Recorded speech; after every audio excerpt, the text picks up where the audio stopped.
quick aside on that. I have a friend who was enrolled at NC State and was getting insurance through the university. It's gone now? No, they were charging him obscene amounts of money for coverage that he was able to get on the marketplace through the ACA for like pennies on the dollar. And he was pissed. He was like, how am I paying this much when I'm going through the school? The school offers me this rate. The public school. The school that's funded by public dollars. And that's where like that's where my conservative like chips in. It's like, look, man, like I'm still pissed at the lottery. I'm sorry, I mean you have a lot of energy. But there's a lot of the lottery in North Carolina. Yeah. Like all this money that goes to the lottery in this state, and the kids still don't have books in school. You saw the video of the teachers in South Dakota, right? Yes. Scrambling for dollar bills at the ice rink. This is what, like, I mean, and I know that's not everywhere. I understand. And, like... It's a vast majority. But there's... right. Just this past, the summer before last, teachers went on strike. And we still can't step up and do the right thing. No. And so, like, because we don't view teachers as anything more than glorified babysitters these days.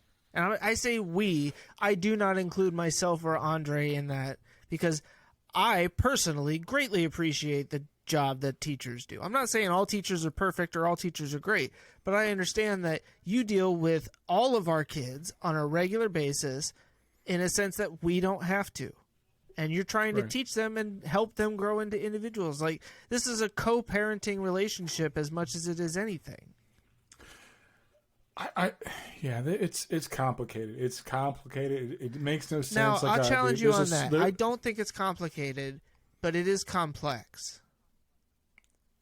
I see what you're doing. I'm sorry. Well, actually... I'm sure it is complicated this time, but I couldn't resist.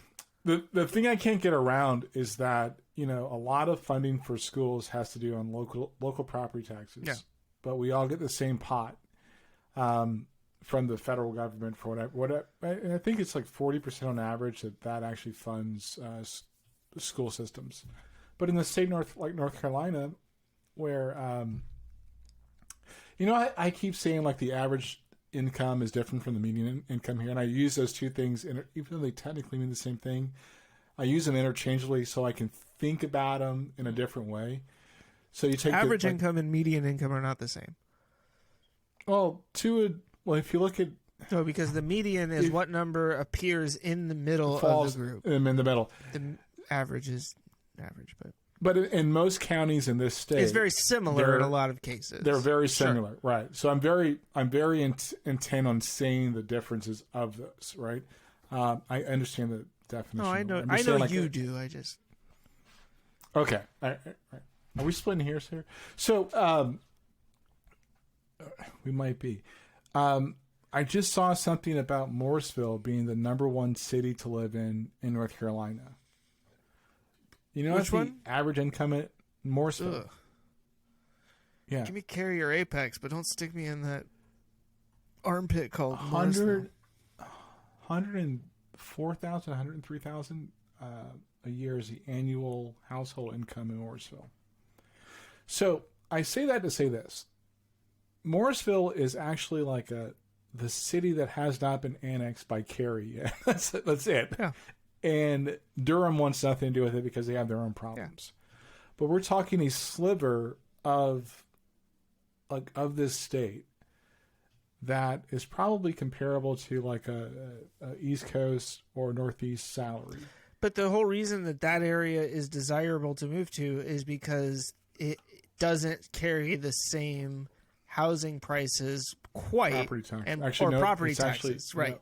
As it's property tax. The town of Cary or Durham. Yes. Well, God bless them. They probably have 2 or 3 more years before that's no longer. Well, I mean, to be fair, when I lived in Cary, like every time you knew, it's like when you drive to South Carolina, You know when you cross the line from North Carolina to South Carolina because all of a sudden you go from, oh, this is a nice drive, and that's what it was like every time that you'd cross that stupid little sliver of North Carolina called Morrisville, where it's like, oh, I'm driving along on a road, oh, and I'm in Durham. Like, so imagine a rectangle in the middle of two squares, and that's what Morrisville is. So if you're driving from one town, like you're driving from dick.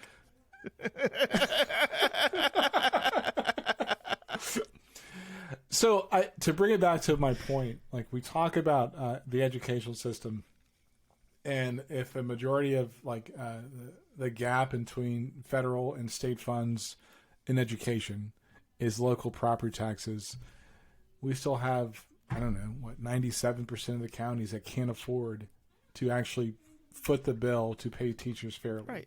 Right? So any diehard GOP person, what's your solve for that? To hear the rest, tune into this week's episode of The Chris and Andre Show.